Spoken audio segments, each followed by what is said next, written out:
Hello, Lalbazar control room. Hello hello, গড়িয়াহাটের বণিক বাড়িতে লোক পাঠান তাড়াতাড়ি। ওদের বড় বউকে সবাই মিলে খুন করেছে, বেশি দেরি করলে বডি সরিয়ে দেবে, তাড়াতাড়ি লোক পাঠান। ঘটনাটা 1983 সালের। এখনকার মতো সিএলআই মেশিনের প্রচলন তখন ছিল না, তাই সেদিন রাতে ফোনটা কে করেছিল জানা যায়নি। কিন্তু তার কল্যাণেই সেদিন রাতে ধরা পড়েছিল খুনিরা। আর কিছু দেরি হলে হয়তো সত্যি তথ্য প্রমাণ লোপাট হয়ে যেত। কথা বলছি 1983 সালের দেবযানী বণিক হত্যা মামলা নিয়ে। খুন হত্যা তখন আজকের মতো প্রাত্যহিক ঘটনা হয়ে যায়নি। এই নারকীয় হত্যাকাণ্ড তাই শিহরিত করেছিল কলকাতাবাসীদের। এই বধূ হত্যার চাঞ্চল্য স্তব্ধ করে দিয়েছিল গোটা শহরকে। লালবাজার কন্ট্রোল রুমে ফোনটা এসেছিল রাত 10টা নাগাদ। ফোন যায় গড়িয়াহাট থানায়। থানা থেকে বণিক বাড়ি গাড়িতে সাকুল্যে 1.5 মিনিট। গড়িয়াহাটের প্রায় মোড়েই 26 নম্বর গড়িয়াহাট রোডে এই মাল্টি স্টোরিড বিল্ডিং। নিচের তলাগুলো দোকান ও অফিসকে ভাড়া দেওয়া থাকলেও 5 তলায় সপরিবারে বসবাস করেন মালিক চন্দ্রনাথ বণিক। 7 থেকে 11 তলাও তাঁরই অধীনে। যখন 5 তলার ফ্ল্যাটের বাইরে পৌঁছলো পুলিশ, রাত তখন 10:15। গেটে তালা দেওয়া থাকলেও কাঠের দরজা অর্ধেক খোলা। কিন্তু গড়িয়াহাট থানার ওসি হীরেন্দ্রলাল মজুমদার গিয়ে ডাকাডাকি করতেই সেই দরজা বন্ধ হয়ে গেল। নিভে গেল ভেতরের আলো। ভেতরে কথাবার্তার আওয়াজ পাওয়া গেলেও বারবার বলা সত্ত্বেও দরজা কেউ খুলল না। ডাকাডাকি, ধাক্কাধাক্কি, হুঁশিয়ারের বাধা পেরিয়ে দমকল কর্মীদের সাহায্যে ভাঙা হলো দরজা। লোহার কোলাপসিবল গেট আর কাঠের ভারী দরজা ভাঙতে নাস্তানাবুদ হতে হলো। মনে হচ্ছিল গোটা বাড়িটা যেন কেঁপে উঠছে, অথচ ভেতর থেকে কোনো সাড়া নেই। রাত 10:30 হলেও গড়িয়াহাটের মতো জায়গা ভিড় জমতে দেরি হলো না। মোড়ের মাথায় আড্ডা দিচ্ছিলেন 4 জন বাসিন্দা। তাদের সাক্ষী হিসেবে নেওয়া হলো। বাড়তি ফোর্স এলো লালবাজার কন্ট্রোল রুম থেকে। ঢোকা হলো ভেতরে। প্রায় 10,000 স্কোয়ার ফুটের বিশাল ফ্ল্যাট। হল ঘরে অন্ধকারে জড়সড় হয়ে দাঁড়িয়ে আছেন 3 মহিলা। দরজার আড়াল থেকে পুরুষ কণ্ঠস্বর পাওয়া গেলেও দেখা গেল না তাদের। 3 জন মহিলাকে বহু প্রশ্ন করা হলেও তাদের মুখে কুলুপ। অতএব শুরু হলো তল্লাশি। করিডোরের দুধারে সারি দেওয়া অনেকগুলো ঘর, যার বেশিরভাগেরই লাগোয়া বারান্দা। একটি ঘরে 3 জন শিশু ঘুমোচ্ছে অঘরে। দ্বিতীয় ঘরে একজন ঘুমন্ত বৃদ্ধা। তৃতীয়তে একজন অসুস্থ প্রৌঢ়া এবং চতুর্থ ঘরে 12 বছরের কিশোর। রান্নাঘরে তালাচাবি। আবারও প্রশ্ন করা হলো ওই 3 জন মহিলাকে, জয়ন্তী, সুমিত্রা আর বিত্রা। বাড়ির মালিক চন্দ্রনাথ বণিকের 3 মেয়ে। উত্তর পূর্ব কোণের ঘরটিতে ঢুকতেই নাকে রুমাল চাপা দিতে হলো। অনেকক্ষণ ধরে মোটকা একটা গন্ধ নাকে আসছিল, এখন তার তীব্রতার মাত্রা ছাড়ালো। পরিপাটি বিছানা, শূন্য ঘর। বারান্দার দরজার সামনে একটা ভারী লোহার বাচ্চাদের দোলনা রাখা। পুলিশের সন্দেহ হলো। তাড়াতাড়ি করে ধরাধরি করে সরানো হলো। বারান্দায় রাখা একটা ফোল্ডিং খাট, যার উপরে নিচে লেপ, তোশক আর জামা কাপড়ের ডাই। সব সরানো হলো একে একে এবং অবশেষে বেরিয়ে এলো এক তরুণী বধূর মৃতদেহ। ফুলে উঠেছে দেহ, শুরু হয়েছে পচন, নাক মুখ থেকে রক্তের দাগ, গলায় দাগ ফাঁসের। ওই 3 মহিলাকে প্রশ্ন করলে তারা 3 জনই চিনতে অস্বীকার করলেন। ঘুম থেকে তোলা হলো সেই 12 বছরের কিশোরকে। ভয় নেই, এদিকে দেখো, দেখো, চেনো একে? আহা, কেঁদো না, কেঁদো না, কেঁদো না। আমাকে বলো যে একে চেনো কিনা। বৌদি। বৌদি? তা কি নাম ওনার? দেবযানী বণিক।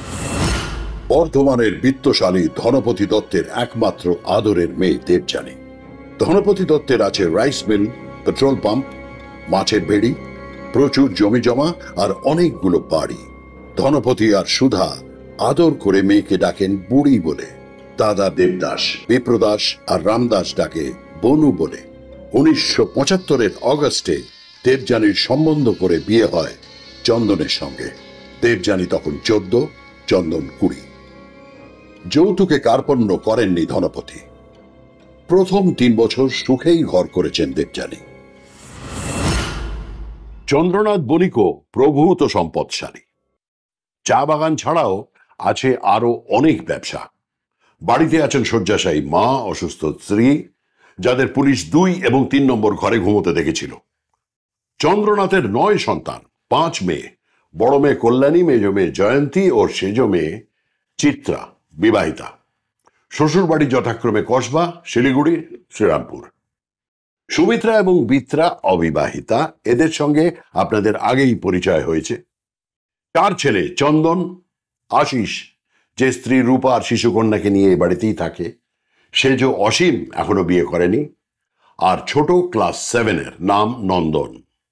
সেই 12 বছরের কিশোর যে শনাক্ত করেছিল তার বৌদির মৃতদেহ।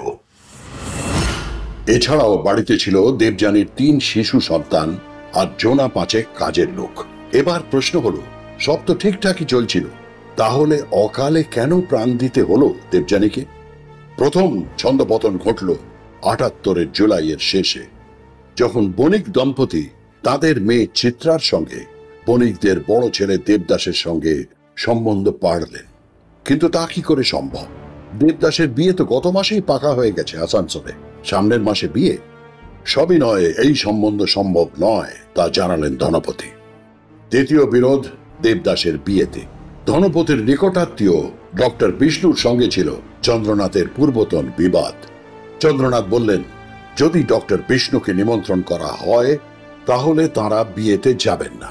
এ কথা বলার পরও বিয়ে বাড়িতে গিয়ে যখন দেখলেন ডক্টর বিষ্ণুকে, অত্যন্ত রেগে দুর্ব্যবহার করলেন চন্দ্রনাথ। বিয়ে বাড়ি ছেড়ে বেরিয়ে গেলেন। তৃতীয় সংঘাত হলো বর্ধমানে একটি পুকুর কেনা নিয়ে। দুজনেরই বক্তব্য তারা আগে বায়না করেছিলেন। চন্দ্রনাথ অপারগ হলে পুকুরটি ধনপতির হয়ে যায়। এই পর্যায় থেকে শুরু হলো প্রকৃত বধূ নির্যাতন। শ্বশুর শাশুড়ি, দেওর, ননদের কটাক্ষ ও দুর্ব্যবহার তো ছিলই, তার সঙ্গে ছিল স্বামী চন্দনের শারীরিক নির্যাতন। নিয়মিত বাপের বাড়ি যাওয়া তো বন্ধ হয়েই গেল, নিষেধাজ্ঞা জারি হলো বাবা মাকে চিঠি লেখার ওপর। তবু মুখ বুজে দেবযানী সহ্য করছিল, কারণ দেবযানী বা দেবযানীরা ছোট থেকেই এটা শিখে এসেছেন। এই পরিস্থিতিতে চুপ করে থাকাটাই রীতি। যে সয় সে রয়। অবস্থা আরো গুরুতর হল 82-র মাঝামাঝি, যখন চন্দ্রনাথ বণিক ধার নিয়ে কোল্ড স্টোরেজের ব্যবসা করতে গিয়ে জড়িয়েছেন বেশ কয়েক কোটি টাকার ঋণে। চন্দ্রনাথ চাপ দিলেন 25% টাকা মেটানোর জন্য, যা তখনকার দিনেও প্রায় 1.25 কোটি। ধনপতি জানালেন, খুব বেশি হলে তিনি 10 লাখ দিতে পারবেন। কোটিখানেক টাকা তার সাধ্যের বাইরে। উত্তরে চন্দ্রনাথ কদর্য ভাষায় আক্রমণ করলেন। 2 বাড়ির মধ্যে মুখ দেখা দেখি বন্ধ হলো। দেবযানীর অবস্থা হলো সঙ্গীন। চন্দন যাচ্ছে তাই ভাবে মারধর শুরু করলো। অলক্ষী তকমা জুটল। যখন তখন সে প্রকাশ্যে অপমান করতে থাকলো। বাড়ির পুরনো রাঁধুনি খুব স্নেহ করতেন দেবযানীকে। তার হাত দিয়ে দেবযানী পাঠালেন চিঠি বাড়িতে। দেবযানীর সঙ্গে দেখা করতে আসতেন ধনপতি। ঘন্টার পর ঘন্টা বসে থাকার পর মিনিট খানেকের দেখা, তাও সামনে বসে পাহারা দিতেন ননদরা।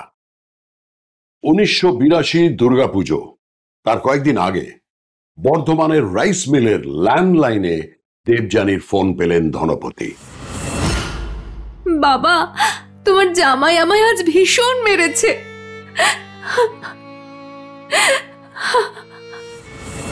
ধনপতির বাড়ির লোকেরা তখন ছিলেন শিয়ালদার আত্মীয়র বাড়ি, ছেলে রামদাসের জন্য মেয়ে দেখতে।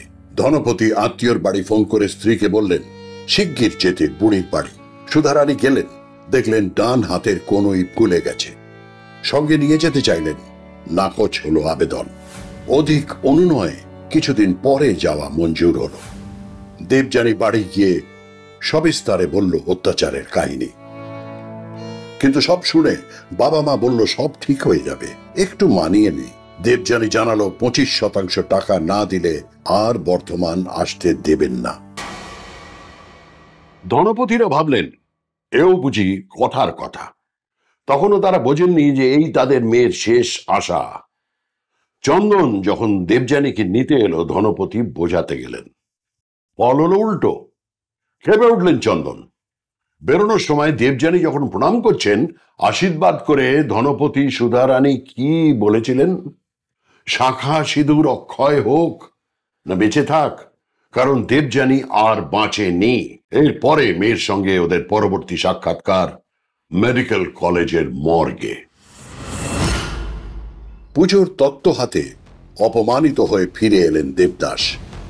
পুজো বিভীষিকাময় কাটল দেবযানীর। মার্চ ডিসেম্বরে ধনপতির কর্মচারীর সঙ্গে চন্দনের কোর্টে দেখা হওয়ায় চন্দন শাসান ধনপতির বিরুদ্ধে প্রতিশোধ নেওয়া হলো 28 জানুয়ারি। বাড়িতে সেদিন সত্যনারায়ণ পুজো। মেজ ছেলে আশিস সস্ত্রীক শ্বশুর বাড়ি গেছে। রাধুনী, চৈতন্য ও আয়া পুষ্পা ছুটিতে। বাড়ির মেয়েরা পুজো উপলক্ষে বাড়ি এসেছে।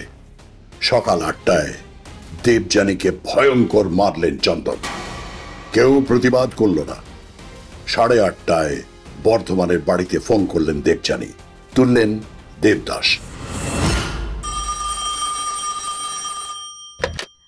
দাদা, দাদা। হ্যাঁ বল বনু, কি হয়েছে? এরা আমাকে মেরে ফেলবে দাদা। দাদা তোরা আজ এসে আমায় নিয়ে যা দাদা। আজ? না না, আজ তো জমি নিয়ে আমাদের একটা মোকদ্দমা আছে। আজ কি করে? দাদা, দাদা তোর দুটি পায়ে পড়ি, আমি আর বাঁচবো না দাদা। কে কে ফোন করছে? বুড়ি, এই দে আমায় দে। হ্যাঁ বল বুড়ি। ও বাবা, ও বাবা, আমায় মেরে ফেলবে এরা, বাঁচাও। ও বাবা বাঁচাও, বাবা, বাবা বাঁচাও। দেবযানীর হাত থেকে ফোন কেড়ে নিয়ে তখন গালিগালাজ করতে শুরু করেছে চন্দ্রনাথ। পুনরায় দেবদাস ফোন নিয়ে মিনতি করতে থাকেন। বনুকে কিছু করবেন না প্লিজ, আমরা বিকেলের মধ্যেই রওনা দিচ্ছি, নিয়ে আসবো ওকে। কাকা বাবু দোহাই আপনার, ওকে মারবেন না। আর কল্যাণী আর চিত্রা বাড়ি ফিরে যায়, জয়ন্তী থেকে যায়। বিকেল 4:05 দেবযানীর ঘরে ঢুকলেন চন্দ্রনাথ আর চন্দন। কিছু পরেই দেবযানীর পরিত্রাহী চিৎকার। কাজের লোকেদের মধ্যে উপস্থিত যদু আর শান্তি দুজনেই তাদের প্রিয় বড় বৌদির গলার আওয়াজ পেয়ে ছুটে যায়, কিন্তু হল ঘরেই সুমিত্রা তাদের ধমক দিয়ে ফেরত পাঠিয়ে দেয়। এক সময় থেমে যায় দেবযানীর চিৎকার। তার ঘরে ভিড় জমেছে। অসীম, জয়ন্তী, সুমিত্রা এবং বিত্রার। যদু আর শান্তি আড়াল থেকে দেখে তাদের প্রিয় বড় বৌদি ঝুলছে সিলিং ফ্যান থেকে, গলায় শাড়ির ফাঁস।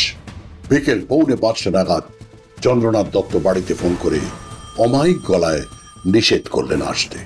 কাল নিজেই উনি বর্ধমান গিয়ে দেখা করে আসবেন। দেবযানীর সঙ্গে কথা বলতে চাইলে জানান দেবযানী চন্দনের সঙ্গে সিনেমা দেখতে গেছে। হাঁপ ছেড়ে বাঁচে দত্ত বাড়ির লোকেরা। যাক, সব মিটমাট হয়েছে। বণিক বাড়িতে তখন চলছে প্রমাণ লোপাটের চেষ্টা। আত্মহত্যার গল্পটা দাঁড়াচ্ছিল না, তাই মৃতদেহ আপাতত লোপাটেরই চেষ্টা করলো তারা ফোল্ডিং খাটের নিচে। কাজের লোকেদের বাইরে শুতে বললেন। পরদিন সকালে ব্যাংক থেকে তুললেন 1 লক্ষ টাকা এবং সেই টাকা নিয়ে পারিবারিক চিকিৎসক অজিত কুমার ব্যানার্জির কাছে গেলেন।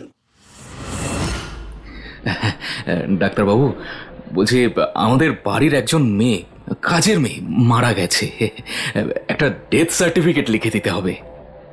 এভাবে মৃতদেহ না দেখে ডেথ সার্টিফিকেট, সরি, সম্ভব নয়। ডাক্তারবাবু, এই ব্রিফ কেসে 1 লাখ টাকা আছে, আরো যদি চাই তো। শুনুন, আপনারা যা চাইছেন আমার দ্বারা হবে না। আসুন আসুন আপনারা। ডাক্তারবাবু, আপনার সঙ্গে অনেক দিনের সম্পর্ক, একটা কথা জিজ্ঞেস করছি। ময়না তদন্ত করলে কি খুন না আত্মহত্যা সেটা বোঝা যায়? অবশ্যই, কিন্তু এ কথা জিজ্ঞেস করছেন কেন? সেদিন রাতেই বাড়ি এলো পুলিশ। উদ্ধার হলো দেহ। রান্নাঘরের চাবি খুলে বার করা হলো কাজের লোকেদের। তাদের শাসিয়ে রাখা হয়েছিল, মরে গেলেও মুখ না খোলার।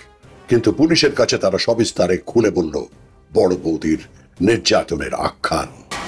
চন্দ্রনাথ দুই ছেলেকে নিয়ে বাড়ির পেছনে সিঁড়ি দিয়ে পালিয়ে কয়েকদিন নাম ভাড়িয়ে এ হোটেল সে হোটেল ঘোরার পর পুলিশের হাতে ধরা পড়েন। দেবযানীকে এলো পাথাড়ি কিল চড় লাঠির পর একটি লাঠি দিয়ে চন্দন মেরেছিল। তারই ফলে রক্তক্ষরণ হয়ে তৎক্ষণাৎ মৃত্যু হয় দেবযানীর। চন্দনের হাতের ছাপ সহ রক্ত মাখা সেই লাঠি উদ্ধার হয় দোতলা থেকে।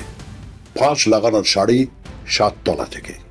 শুধু বিভাগীয় তৎপরতার প্রদর্শন নয়, একটি তরুণী বধূর করুণ পরিণতি পীড়িত করেছিল আপামর নগরবাসীর সঙ্গে নগর রক্ষকদেরও। দোষীকে সাজা দেওয়ার উদ্দেশ্যে জান প্রাণ লড়িয়ে দেন তারাও। আলিপুর কোর্ট, হাইকোর্ট এবং সুপ্রিম কোর্টের চক্কর কেটে যাবজ্জীবন কারাবাস হল চন্দ্রনাথ, চন্দন ও সুমিত্রার। জুভেনাইল কোর্টে বিচার হয়ে 3 বছরে ছাড়া পেল অসীম। জয়ন্তীর হল 2 বছরের সশ্রম কারাদণ্ড। সবাই শাস্তি পেল, ছাড়াও পেল এক সময়। শুধু নিরপরাধ অসহায় দেবযানী যে শাস্তি পেল তা চোকাতে হলো জীবন দিয়ে। নমস্কার, আমি সব্যসাচী চক্রবর্তী। কথা বলছিলাম দেবযানী বণিক হত্যাকাণ্ড নিয়ে, যা শুধু নৃশংসই নয়, হৃদয় বিদারকও। তবে কুর্নিশ সেই অজ্ঞাত পরিচয় মানুষটিকে, যার একটা ফোন কলের কারণেই কিন্তু লাশ লোপাট করতে অক্ষম হয় বণিকরা, আর শেষমেশ দণ্ডিত হয় তারা। কিন্তু ঠিক এরকম ভাবে দীর্ঘদিন ধরে যখন দেবযানী অত্যাচারিত হচ্ছিল, কেউ যদি তা আটকানোর চেষ্টা করত, হয়তো বা দেবযানীর মতো অনেককেই অকালে প্রাণ দিতে হতো না। তবে বাইরের লোকই বা কেন, সব কিছু জেনে শুনে দেবযানীর বাবা মাও কিন্তু সন্ধির পথই বারবার বেছে নিয়েছেন। আমরা ছোট থেকে আমাদের কন্যা সন্তানদের শেখাই, আজও শেখাই, মানিয়ে নিতে। কারণ যুগ যুগ ধরে এই শিক্ষা আমাদের রন্ধ্রে রন্ধ্রে ঢুকে গেছে, মেয়েদেরই মানিয়ে নিতে হয়।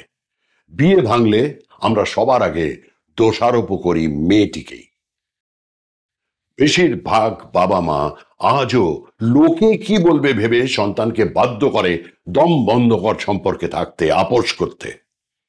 হয়তো সন্তান তার কাছে সেই মুহূর্তে আর কিছু না, শুধু সাহসটুকু চাইছিল আরেকবার ডানা মেলা। যার আঙুল ছুঁয়ে বড় হয়েছে তার থেকে একটু সাহায্য পেলে হয়তো সেও সুস্থভাবে বাঁচতে পারত। আপনার কি অভিমত জানান। দেখা হবে আবার অন্য কোনো পর্বে।